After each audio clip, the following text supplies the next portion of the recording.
Avignon 2008, ça swing pas mal pour un festival off qui lance de nouvelles têtes d'affiche. Après Yann Guillarmé et son spectacle sur la télé-réalité, c'est Gérard Berliner, le chanteur devenu comédien, qui a tenu à nous présenter son spectacle. Il nous a reçus en coulisses, une chance pour nous qui cherchons des images exclusives en Avignon. Mon alter Hugo brosse plusieurs portraits de l'écrivain Victor Hugo, vus par un œil d'artiste très contemporain. Voilà, on est dans la loge du Capitole. Dans quelques secondes, je vais entrer en scène. Et je vais affronter le public. Alors ça, tu reprends ton spectacle que tu as fait à Paris? Oui, c'est-à-dire je le reprends pas, je le continue. Oui, bien sûr. Hein. J'ai jamais arrêté.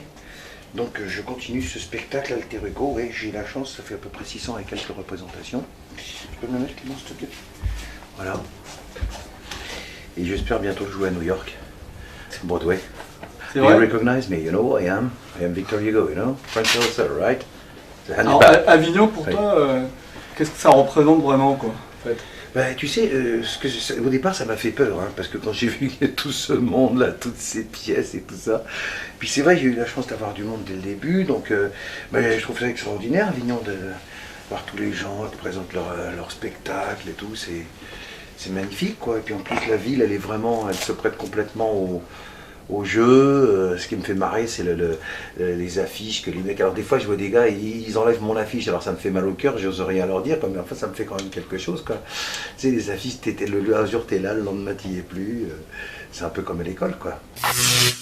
Avec plus de 10 000 compagnies présentes au Festival d'Avignon, le public a le choix entre plusieurs théâtres. Gérard a choisi une salle moyenne de 200 places pour un one-man show qui dure près d'1h30. Entre musique et conte, le public reste très attentif à ce spectacle d'un retour au passé de la vie du plus grand écrivain français. J'ai besoin de ton âme pour mieux me sentir vivre.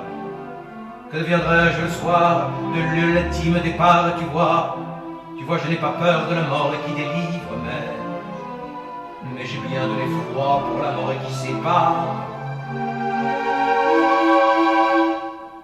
Qui nous sépare.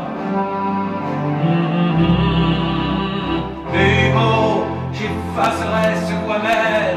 Hugo, plus personne ne me fera taire. Hugo, à jamais, tu seras mon alter. Hugo.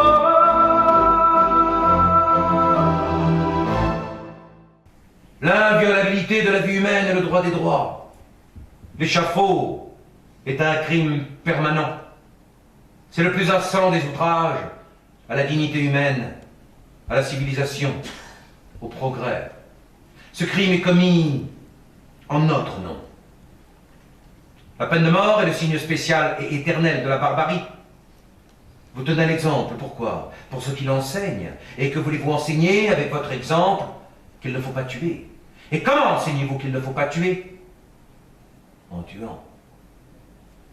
À l'Assemblée, pour convaincre ses détracteurs, et ils étaient nombreux, il emploie des arguments absolument incroyables. Il avait été jusqu'à calculer le prix que coûtaient chaque année les bourreaux en France pour en déduire qu'avec cet argent, on aurait pu engager et payer je ne sais pas combien de milliers d'instituteurs.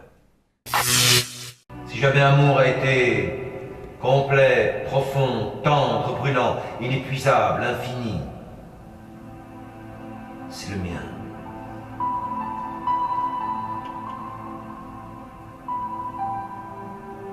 Le 26 février 1802, je suis né à la vie. Le 17 février 1833, je suis né au bonheur dans tes bras. La première date, ça n'est que la vie. La seconde, c'est l'amour. Aimer,